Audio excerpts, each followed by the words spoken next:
My name's Willard Killey. I'm with the Results Group. The relationship key that's had the most impact in my life, in my business life, is the relationship arrogance. It's an insidious problem that it really creeps up on you and you're not paying attention as you should, and the next thing you know, you're right in the middle of it. I met a guy when I was a stockbroker back in Decatur, Illinois. I was a young stockbroker in a fancy office that Ross Perot owned, and I'm what we called the broker of the day. We rotated. The new brokers would get the day's walk-in traffic and call-in traffic that didn't have accounts set up with the firm, so you get a chance to build your business.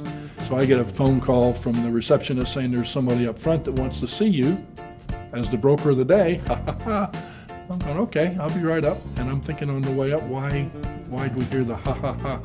And when I get there, it became obvious why, because she was looking at me and looking at him, and their eyes were going back and forth. And the guy that I was to meet, he's dressed up, t-shirt, jeans, he's got mud all over him, his feet and boots are covered with mud.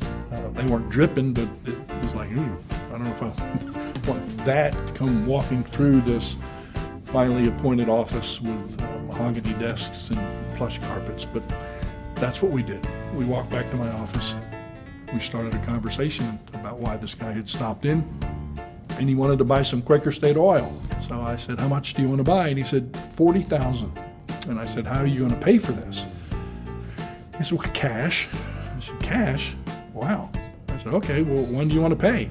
He said, well, I've got half of it right now. When's the other half due? And I told him we pay for the transaction about 4 or 5 business days after we make the transaction. So he gave me $20,000 in cash that he had on him, and we bought the stock. And I was curious, how do you come up with this kind of money? He owned an 8-bay car wash on the wrong side of town in Decatur, Illinois. He said he had a very loyal clientele who came in 2 or 3 times a week washing their car. A typical client, he said, would spend $7 or $8 3 times a week, and so he got a lot of clients.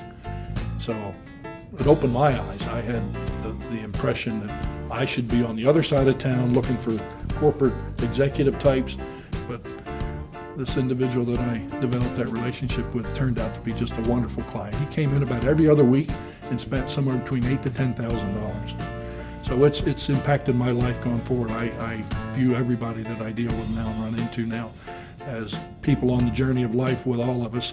And you need to take the time to get to know them to find out what's really there. The wrapper doesn't tell the story. Doesn't even come close.